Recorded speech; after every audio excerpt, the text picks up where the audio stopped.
What it do, what it do. You already know who it is. This your boy Big Dripper, man. Man, it's still HOTBOX topics, man. I just had to talk to y'all today. I'm live from Hogan's right now. Hey, how y'all doing this morning? It's TGIF, the grind includes Friday. Let's get it.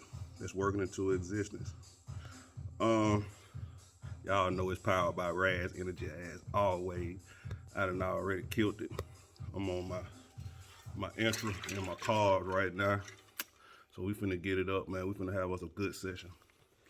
How you doing, bro? Today I want to talk to y'all about not cutting your kids off. Don't cut your kids off. Don't throw them away when they really trying, and when they really growing, like in the ages of like 16 to like 25. Man, it seems like we have a trend of throwing our kids away, or if we don't understand what they growing through as a child, we want to cut them off. They ain't trying no more, or they just don't want to do right, or we tend to say things like that, and they ain't trying, so I ain't gonna help them no more. But you gotta understand, you was a child at one time, and you made a lot of mistakes. You made a lot of mistakes, and people helped you along the way. And think about it, somebody would have cut you off that one mistake you made. Think about that. And also, think about how we raise our kids now. We talk about everything in front of them at a young age. Think about that. I want you to really think about that. Think about how you raised them when you came up.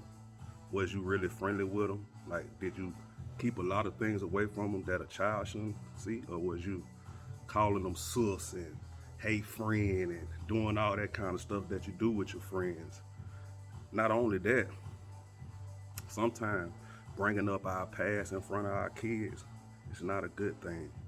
If you glorifying the bad things that you do to a kid, that's very impressionable.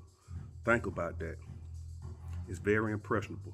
If you at social gatherings, if you at anything, and kids are there and you're allowing them to be in the face of grown people, and y'all glorifying the bad things that you did in the past, and thinking that it's good and funny, what do you think your kids are gonna think?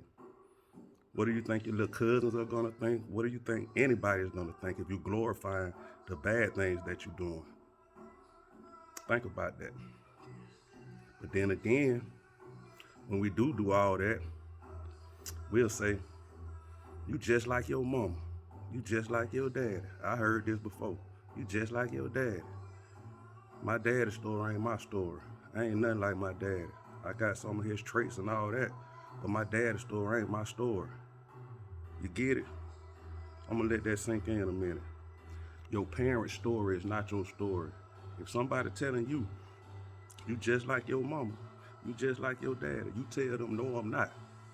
No, I'm not. That's their story. My story is my story. My journey is my journey. My mistakes is my mistakes, and I'm gonna learn from them. Simple as that. Don't throw your kids away. Continue to help them. Even though they 18, 19, 20, 21, 22, 23, continue to help them. They're gonna always need help. If you got somebody that's trying, continue to help them. For me, black people, and I'm gonna say this, black people, because it's my culture, we tend to help more people that's incarcerated than we will out here on these streets. Make that make sense to me. So you have somebody that's incarcerated, you'll continue to help them, but you have somebody out on the streets who trying, making mistakes that normal people making, we'll cut them off because we'll say they ain't trying. But as soon as somebody call you that's incarcerated, you'll shoot them $20, sit there, listen to their conversations and all this and that.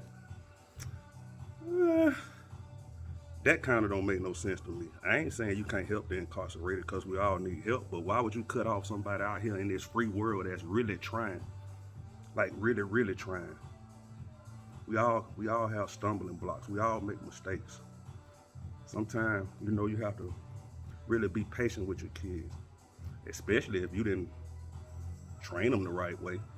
But now all of a sudden, you want them to just jump out to be the perfect adult. It don't work like that. It don't work like that. If you didn't teach them about money literacy, financial literacy, how to pay bills, how to do that, You can't expect them to know it. If all you taught them was a good time and how to throw birthday parties and create memories like that, I mean, that's all they know. Think about it. Let's start teaching financial literacy at a young age. Let's start teaching them how to pay bills, how to keep receipts. It's kids out here don't even know how to pay their bills, don't even know how to pay their rent. When they pay their rent, they don't even know how to pay it in cash, and it's not their fault. They don't know. They don't know. You know what I'm saying? They don't even know to keep the receipt.